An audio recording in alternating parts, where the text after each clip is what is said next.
Welcome to The Explainer. Today, we're jumping right into the core beliefs of Shia Islam.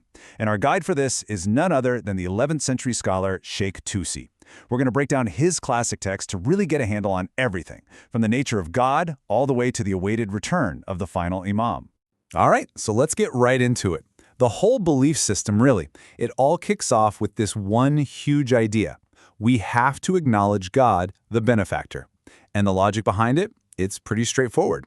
Because God is the source of literally all good things, well, recognizing and thanking Him becomes the absolute first step of faith.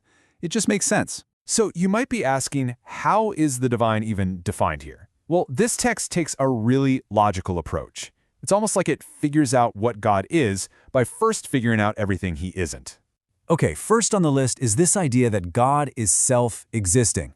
And if you stop and think about it for a second, everything in our world, right? It depends on something else to exist. It had to have a maker. But God, as the ultimate source, He just can't be dependent on anything. So He has to be eternal. He's the uncaused cause of, well, everything. And from that fundamental idea of self-existence, a bunch of essential attributes naturally follow.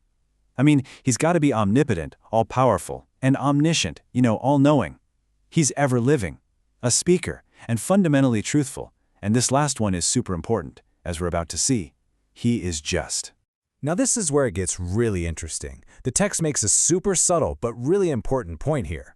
When it says God is all-seeing or all-hearing, it doesn't mean He has, physical eyes or ears. Not at all.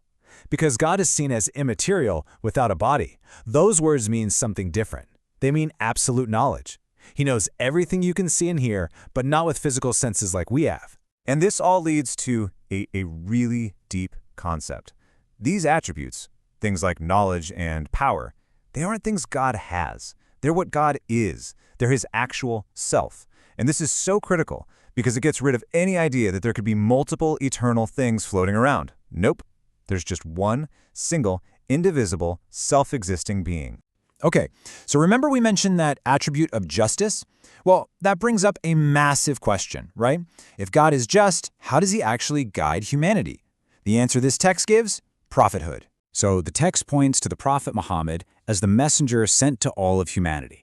And the ultimate proof of his prophethood, the thing that sets it in stone, his greatest miracle, the Holy Quran, which is considered just completely impossible to imitate in its beauty and eloquence.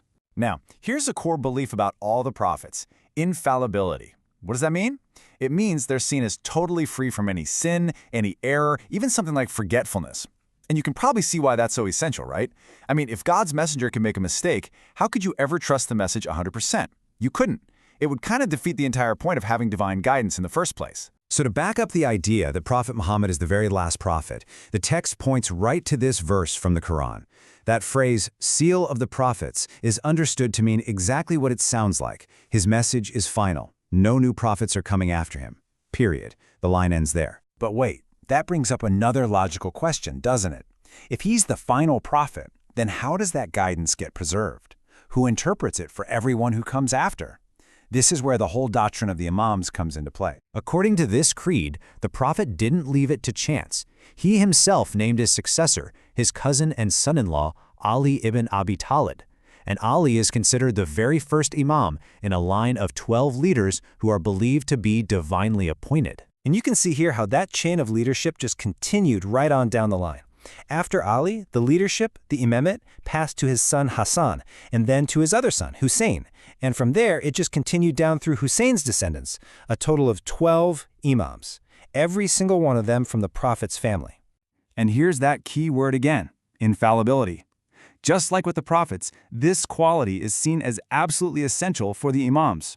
For them to be perfect guides, to be the ones who interpret the faith, they also have to be seen as completely free from sin and error. That's what makes them such trustworthy leaders. Okay, so this leads us to a really pivotal moment, a huge question in Shia theology. We know from history that the 11th Imam passed away, but his son, the 12th Imam, he wasn't really a public figure. So what happens then? Who leads the community now? Well, the answer given in the text is found in the doctrine of the 12th Imam. He's known as the Mahdi, which means the guided one, but you might also hear him called the awaited savior. And this whole belief is what explains the absence of a visible Imam. It's explained by this concept called the occultation, or ghaiba in Arabic. The belief isn't that the final Imam, Muhammad ibn Hassan, passed away. Nope. The belief is that God actually concealed him, hid him from public view, to keep him safe from all the enemies who wanted to harm him. And there's this really beautiful analogy used to explain how the Imam can still help the world even while he's hidden. It's like the sun. Even when it's behind the clouds, you still get its light and its warmth, right? In the same way, the Imam's spiritual guidance and his presence are believed to still benefit and sustain the world, even though we can't see him. So his eventual return is a huge central belief. The idea is that he will reappear, at a time only God knows, to establish a world full of justice. He will basically end tyranny and oppression for good, and in doing so fulfill God's ultimate plan for all of humanity. And this belief in the Mahdi's return, it brings us right to the final chapter of the cosmic timeline that's laid out in the text. We're talking about the events that lead up to and create the end of the world as we know it. First up, there's the universal resurrection, or Qiyamah. This is the belief that one day, every single person who has ever lived will be physically brought back to life. And why? To face a final judgment for everything they did. But before that final day of judgment for everyone, the text describes another, more specific event. It's called the return, or Raja. The belief here is that during the Mahdi's time on earth, a very specific group of people, we're talking the Prophet, the Imams, some of their most righteous followers, and some of their worst enemies, will be brought back to life first to witness justice finally win out. And that's our explainer of Shaykh Tusi's creed. It's a complete system from start to finish. So we're left with this one last thing to think about. If you believe that history isn't just a bunch of random events, but is actually a structured plan, all unfolding under continuous, perfect divine guidance, how does that totally change your view of the past, your place in the present, and what you believe is the ultimate destiny of the entire world?